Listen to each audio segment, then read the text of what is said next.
새정치민주연합 한국사교과서 국정화저지 특별위원회 조정환 위원입니다.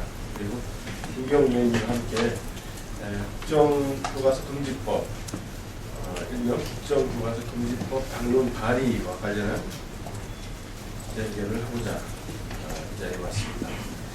먼저 제가 기자회견문을 읽겠습니다.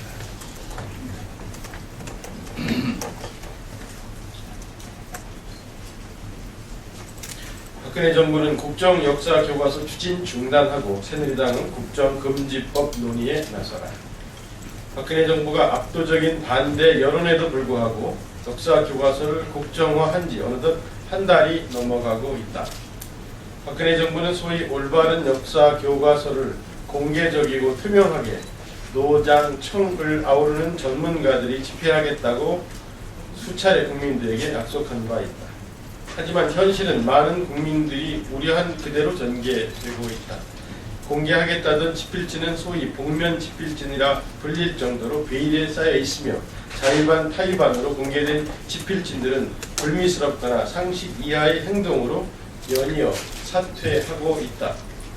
무엇보다 교육부와 국사편찬위원회는 이번 주 초 예정되어 있던 편찬 기준 발표를 연기한 후 다음 일정조차 잡지 못하고 우왕좌왕하고 있다.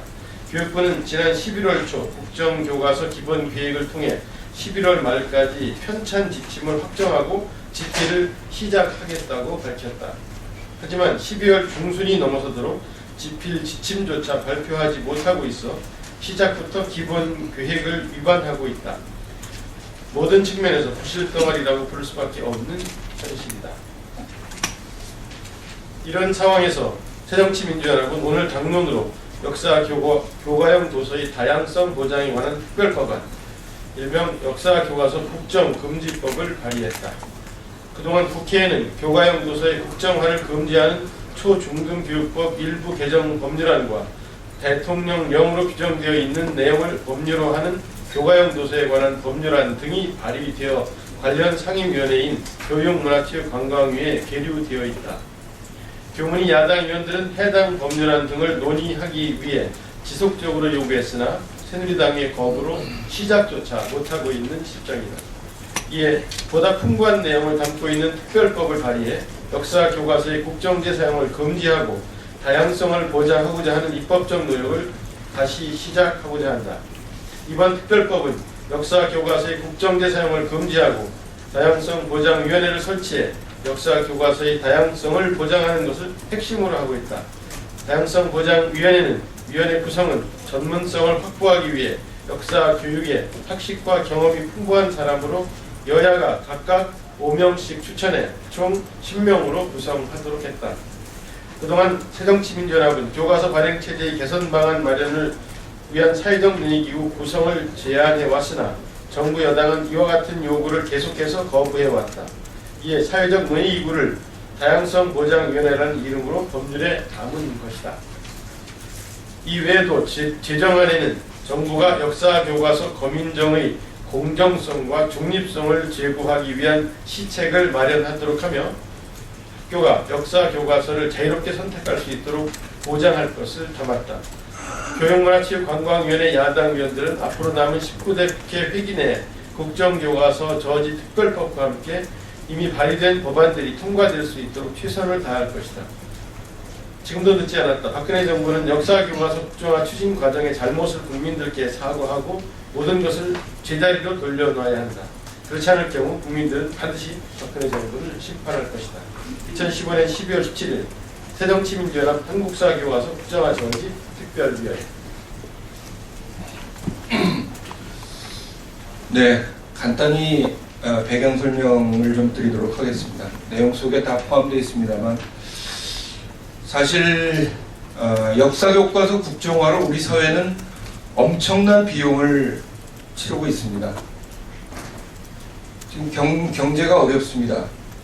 그래서 대통령이 무슨 비상대권까지, 경제 비상대권까지 사실 말도 안 되는 얘기입니다만 거론되는 상황에 과연 이렇게 엄청난 사회적 비용을 박근혜 정부와 김무성 대표가 감수해 가면서까지 이 국정교과서를 밀어붙이고 있는 것은 큰 불행이 아닐 수 없습니다.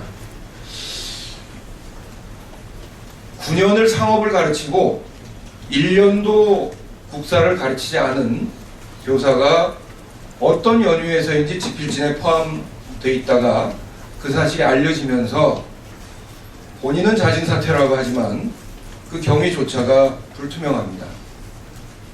최몽룡 교수가 성추행으로 물러난 이후 지금 46명의 지필진이 남았는데 그 46명 지필진이 도대체 어떤 사람들인지, 그리고 스승의 요구에 의해서 어쩔 수 없이 참여한 사람들인지 공모한 사람들인지조차 우리 교문위원들이 계속 자료 요구를 하고 있지만 지금 정말 철의 장막에 가려 있습니다.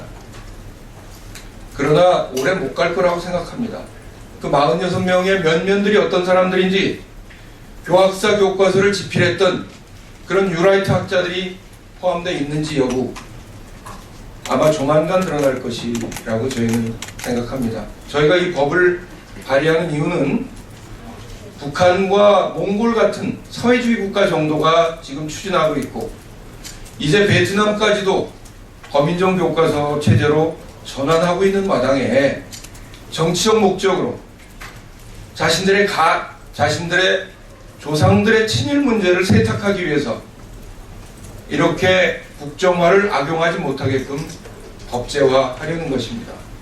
그리고 그것은 우리 아이들에게 역사를 보는 다양한 시각을 가르쳐야 하고, 이것이 2013년 유엔 총회에서 채택된 보고서의 정신이기도 합니다. 유엔 사무총장을 배출한 나라가 유엔 총회에서 권유하는 역사 교과서를 국정화하는 것은 정치화될 우려가 있고 획일적인 시각을 심어줄 우려가 있어서 안 된다 하는, 거기에 반하고 있는 그런 현실을 바로잡기 위해서 역사 교과서의 다양성을 법적으로 보장하는 법안을 제출하고 그것을 당론 발의하게 됐다는 말씀을 드리면서 이 자리를 빌어서 다시 한번 촉구합니다. 46명 지필진 공개하십시오. 공개하겠다고 약속했습니다. 황우여 장관도 약속했고 김정배 국사편찬위원장도 약속한 바 있습니다. 그런데 공개 안 하고 도대체 이 사람들이 서류를 통해서 공모했는지 조차도 불투명합니다. 그리고 박근혜 정부, 그리고 김무성 대표를 비롯한 새누리당은 이 경제적 난국 속에서 이 문제로 이렇게 엄청난 사회적 비용을 치르게 한 데 대해서 국민들 앞에 겸허하게 사과하는 모습을 보여야 할 것이다. 강력하게 촉구합니다. 이상입니다.